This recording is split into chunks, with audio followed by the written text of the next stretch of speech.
Boa tarde, boa noite, que é quando vai postar o vídeo, aos amigos e seguidores do canal. Hoje estamos voltando depois de, naquela sequência que vocês conhecem do canal, contos clássicos, como foi semana passada, Bugio Moqueado, do Monteiro Lobato, contos de minha autoria, como foi o anterior, Ostara, aquele conto referente à Páscoa, um conto de terror. Teve o Bárbara Terror um pouco antes, e nessa sequência, logo após os contos, vem a novela de terror radiofonizada. Eu já radiofonizei diversas, a mais recente foi o Castelo das Vozes, e hoje nós vamos de A Besta de Croydon. Como vocês podem ver nessa postagem que está aqui passando no esse card que está passando aqui em cima, o teatro de terror ele ia ao ar na Rádio Nacional lá no início dos anos 80, final de 70, 80 por aí, e essas gravações originais elas foram todas infelizmente perdidas, até prova em contrário, que se saiba, não existem as gravações originais. Vamos torcer para que um belo dia se encontrem em algum lugar, né? Mas hoje não existem. E eu tenho já há vários anos, eu venho fazendo para consumo doméstico, eu venho fazendo radiofonizações dessas histórias, né? E essas novelas, elas são todas do Hélio de Soberal. Elas, antes de irem ser radiofonizadas, antes de ir para a rádio, elas fizeram parte de uns livretos de bolso da série, a grande maioria delas, pelo menos, né, da série Spectre, da editora Monterrey. Eram os livros de bolso tem décadas atrás. O Hélio de Soberal assinava com um pseudônimo, Elsov, até. Normalmente eu não gravo nessas novelas o prefácio, né, a apresentação da história lá no livreto, porque isso não tinha no teatro de terror. Mas hoje eu vou, até para ficar diferente, eu vou narrar o prefácio, aonde aparece o suposto autor, o cara que conta a história, né? É um agente secreto, vocês vão ver lá no prefácio da Besta de Croydon. Então, essa Besta de Croydon tem até uma curiosidade, assim, um contexto que é o seguinte: esses livretos originais que deram nascimento à radiofonização lá da Rádio Nacional, eu os tinha todos. Foram catados em sebos lá na minha infância, adolescência. Porém, depois de muita mudança de residência ao longo da minha vida, um belo dia deixa eu pegar aqui a Besta de Croydon. Eu fui procurar aqui nas minhas estantes e cadê a Besta de Croydon? Tinha desaparecido, sumiu numa caixa dessas de mudança em algum lugar que eu não tenho a menor ideia qual seja. Aí eu fiquei louco, fui tentar correr atrás em sebo virtual, sebo real, para tentar encontrar, para substituir, né, a Besta de Croydon. Nada feito. Acontece que um belo dia, navegando na internet, eu encontro um blog. Eu já falei nele há um tempo atrás, numa outra postagem. Eu encontrei o blog Bolsa Livros, brilhantemente conduzido pelo Rômulo. E esse blog ele se dedica à restauração desses livros de bolso, não só da série Spectre, não só de terror, mas um monte, né? Esses livros de bolso fizeram a alegria de muita gente, minha inclusive, naquela época. E tinha histórias de todo tipo: romance, terror, aventura, espionagem, faroeste, o Diabo A4. Bem, o Diabo A4 é mais nas de terror mesmo. Então, e na Bolsa Livros eu encontrei no acervo deles a Besta de Croydon. Olha que maravilha. E aí a mecânica deles é bem interessante. Você se associa ao blog, contribui com algum livreto que você tenha e que ele não tenha no acervo, e a partir dessa contribuição você tem direito a receber as reproduções, as restaurações que o Rômulo faz. E aí eu contribuí com vários, na realidade, vários livretos que eu tenho, ainda tenho outros para mandar, e pude finalmente recuperar A Besta de Croydon. Maravilha. Então, é justamente em cima desse material recuperado pelo blog Bolsa e Livros que eu vou começar hoje a postagem dessa série. Será uma série em formato de radiofonização mesmo, não só narração. Tem essas aventuras, essas novelas, às vezes eu faço simplesmente uma narração e às vezes eu faço radiofonização com efeitos sonoros, com diversas vozes distintas para cada personagem. Inclusive, dessa vez, tem um amigo que, quando assistiu lá o Castelo das Vozes, ele pediu para participar da próxima. Vamos ver se não era fogo de palha, se ele de fato quer participar, né? Hoje ainda não precisa, porque é a introdução, a abertura da novela, só tem 2 personagens, um até nem fala, então não tem maiores problemas. Mas eu vou checar, possivelmente nós teremos um outro participante. A Vitória e a Bárbara vão participar, certamente. Bom, é isso que eu tinha para comentar com vocês hoje. Vamos então de Besta de Croydon. Os fatos e personagens desta história são fictícios. Qualquer semelhança com casos ou pessoas reais terá sido coincidência. A Besta de Croydon. Prefácio. Meu nome de código já foi Spectre, quando trabalhava para a NKVD nos tempos de Stalin, mas passou a ser Elshin Sovietsky, depois que me aposentei do ofício de espião e passei a ser um pacato turista internacional, dedicado a recolher lendas e narrativas nos 4 cantos do mundo. Ora, numa de minhas visitas ao Reino Unido, conheci um velho aristocrata que me contou a história que hoje reproduzo aqui. Lord Summerbrook garante a autenticidade dessa narrativa extraordinária que remonta ao século XVII. E afirma que o insólito acontecimento só não se tornou histórico porque seus protagonistas fizeram empenho em ocultá-lo da posteridade.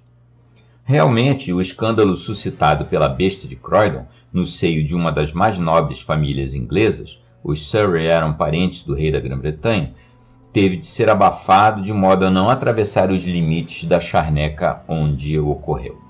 Além de um fato real, segundo o depoimento de Lord Summerbrook, essa história também é uma das mais curiosas e fantásticas do meu arquivo.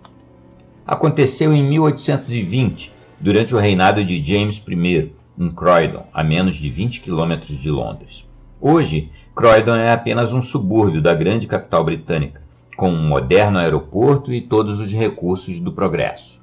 Mas naquele tempo, embora fosse uma das mais importantes localidades do condado de Surrey, era a mais conhecida pelo seu famoso pântano e sua inóspita paisagem. Além de contar com o antigo palácio dos arcebispos de Canterbury e um hospital do tempo da rainha Elizabeth I, ali se erguia o castelo do velho conde de Surrey, descendente do poeta Henry Howard, neto de Buckingham, decapitado na Torre de Londres em 1547. Henry Howard tinha sido acusado de alta traição porque ajudara seu pai, o Duque de Norfolk, nas suas tentativas de restaurar o catolicismo e conquistar o trono da Inglaterra.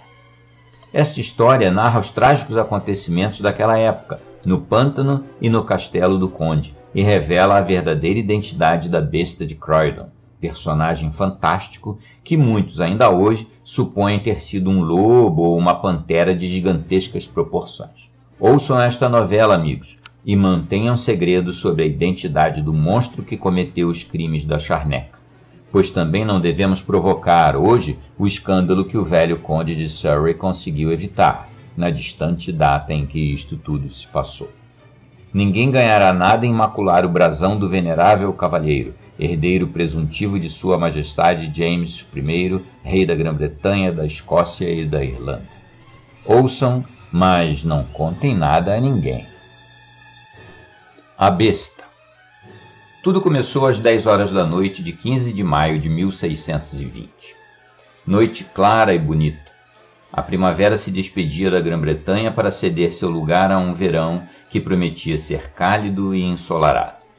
Contra o céu azul, pontilhado de estrelas, o castelo de Croydon projetava sua silhueta austera, encimada pelas duas torres gêmeas, uma ao norte e outra ao sul.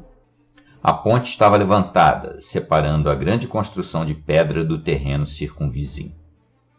Em frente ao castelo, não muito longe deste, espraiava-se a famosa charneca, conhecida por Death Moor, o Pântano da Morte, lugar deserto e selvagem onde apenas nasciam urzes e raros fetos ou samambaias.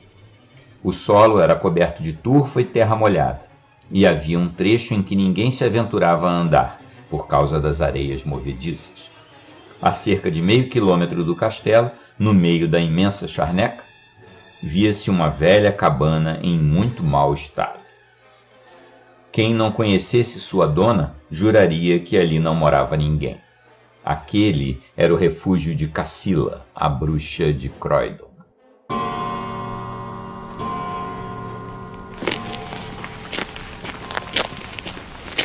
Estrelinhas, estrelinhas de despater.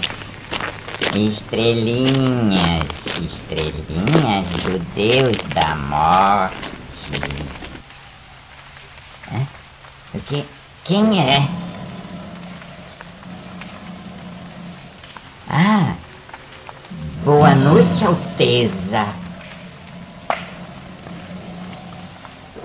Bem-vindo seja o espírito do mal ao reino da ignorância. Mas eu já vos pedi, Alteza, para que controlasseis os vossos impulsos animalescos, pelo menos enquanto falasseis comigo. Não vos esqueçais de que eu, pobre de mim, sou tão humana quanto vós. Já sei. Vinde saber qual o caminho que deveis tomar para conquistar o trono. Sim, eu sei. E Despater, que é meu Deus, sabe ainda melhor do que eu. Ele vos dará uma resposta, Alteza. Podeis esperar um minuto? É só o tempo de dizer minhas orações.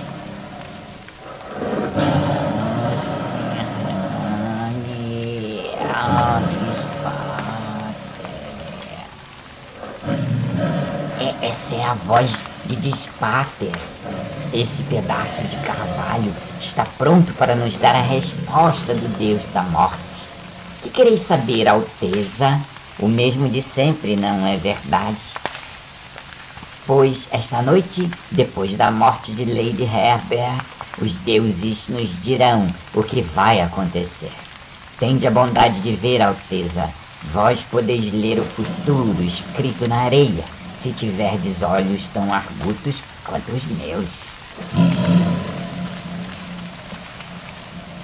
Estás vendo, Alteza? O poder de Despater é ilimitado. Estás vendo o futuro? Aqui na areia?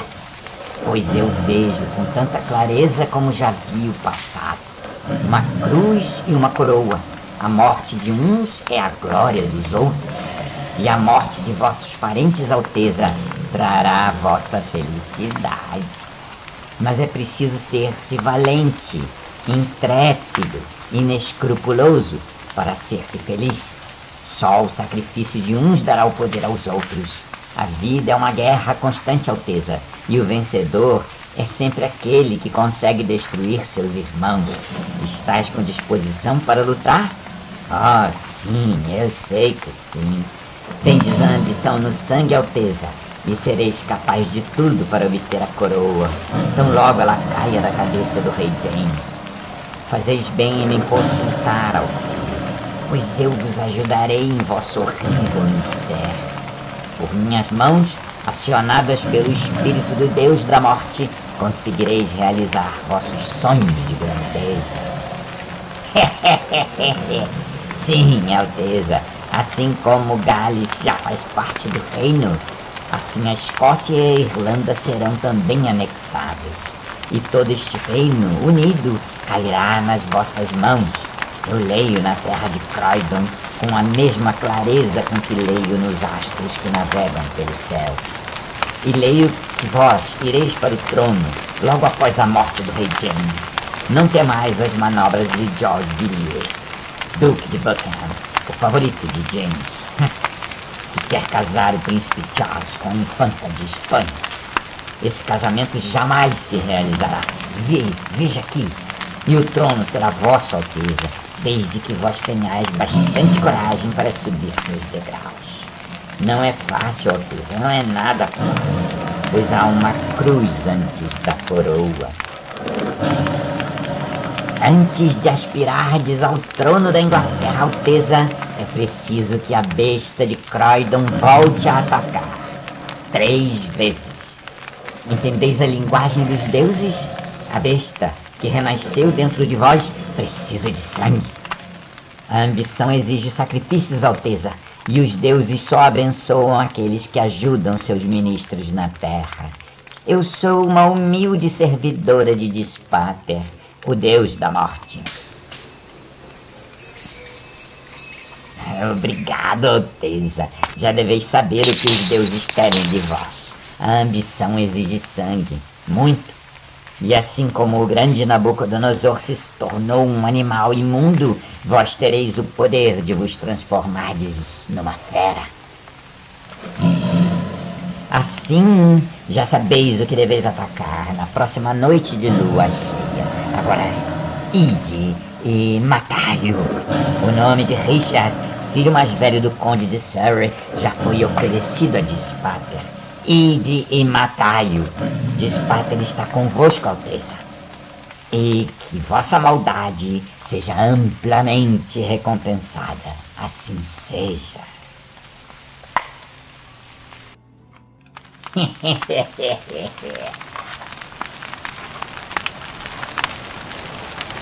Idiota! Só a fome do ouro me faria enganar um mortal usando o nome sagrado de Dispater.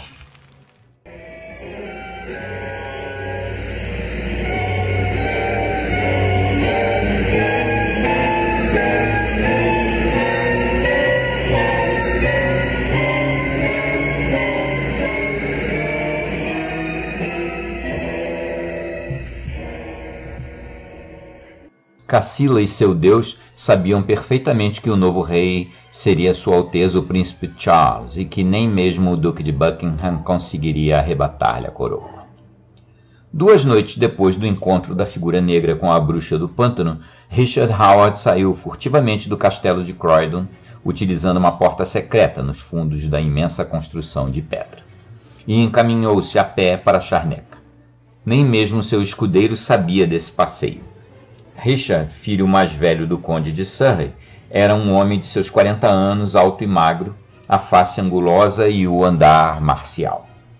Vestia um traje de veludo preto e grená, coberto por uma capa forrada de cetim azul. Na cintura levava a espada e uma pistola carregada, e no bolso um bilhete com letra feminina que dizia: Senhor, morro de medo de meu marido, mas estou pronta a encontrar-me com tão nobre e gentil homem. Hoje à meia-noite esperarei por vós junto à cabana da bruxa Cassila. Ela protegerá nossos amores. Vinde a pé e não comenteis com ninguém a minha fraqueza. Gwendolen. Havia já 6 meses que Richard se interessava vivamente por Gwendolen Sanders, a bela esposa de um vizinho de seu pai, mas sempre fora rechaçado em suas investidas amorosas. Agora, ali estava, com aquele bilhete no bolso, ardendo de impaciência por estreitar nos braços a criatura de seus sonhos. A charneca estava em silêncio, coberta pela luz prateada de um luar muito vivo. Eram apenas 11 horas da noite. Uma noite de lua cheia. Richard marchou impavidamente pelo terreno molhado, chutando os pedaços de turfa que lhe dificultavam os passos. Parou na metade do caminho, a 300 metros do castelo, e olhou ao redor para a planície inóspita. Ninguém. Nada se mexia. Ele sorriu para si mesmo. O amor é muito forte. Não sei como uma senhora tão pudica como Lady Gwendolen se arriscou a vir até aqui, apenas para se encontrar comigo. Vou aconselhá-la a ir a Londres da próxima vez. Em Londres, nossas relações poderão se tornar muito, muito mais confortáveis. Prosseguiu na caminhada e atingiu a beira do pântano, onde as areias se misturavam com a água represada, escura e mal cheirosa. Richard virou para a direita e contornou o charco, internando-se numa pequena floresta.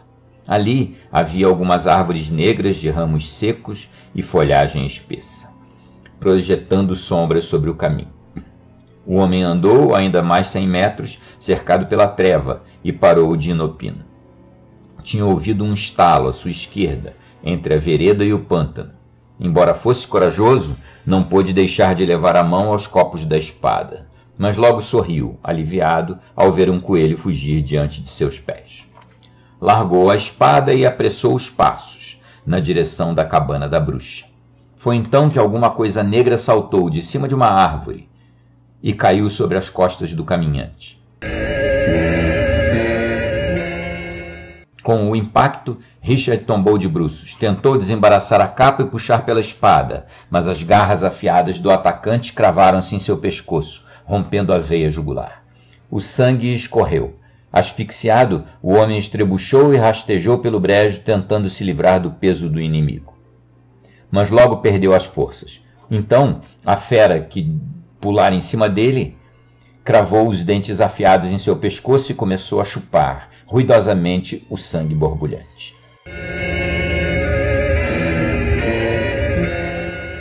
Richard voltou a estremecer, inteiriçou o corpo e acabou por ficar imóvel. Estava morto. A fera ainda ficou alguns minutos sugando o sangue de sua vítima. Depois, raivosa e impaciente, rasgou-lhe as carnes com os dentes e unhas afiadas e pôs-se a mastigar gulosamente a carne crua, quente e fumegante. O horrível banquete durou cerca de 1 hora. Pouco depois da meia-noite, saciada, a besta de Croydon revistou o cadáver dilacerado, apanhou o bilhete assinado Gwendolen e rasgou-o em pedacinhos, espalhando-os pela charneca. Em seguida, soltou um urro de triunfo, despiu a capa de pele de urso e exibiu o corpo branco que brilhava ao luar.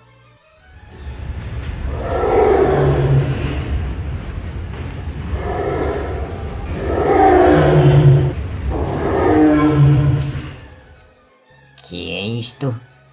É alguém que se aproxima. Parece que rasteja pelo solo. Sois vós, Alteza? Oh, Alteza, então foi hoje? Sim, hoje é a noite de lua cheia. Acabastes de subir o primeiro degrau da escada da glória? Parabéns, Alteza, mas não sois realmente um animal. Deveis ter isso sempre em mente, Alteza, não sois realmente um animal. Depois de saciada a vossa sede de sangue, deveis voltar à forma humana. Lembrai-vos de que alguém poderá suspeitar. Deveis tomar cuidado com a vossa família e ocultar de todos os vossos vícios secretos. Que ninguém descubra a vossa identidade, Alteza, ou sereis decapitada, como foi o primeiro conde de Surrey. Acalmai-vos, Alteza, voltai ao vosso normal. Agora que estáis livre de um empecilho, é preciso disfarçar. Não fostes vós que matastes Richard, foi a besta de Croydon. E ninguém saberá jamais quem é esse animal fantástico.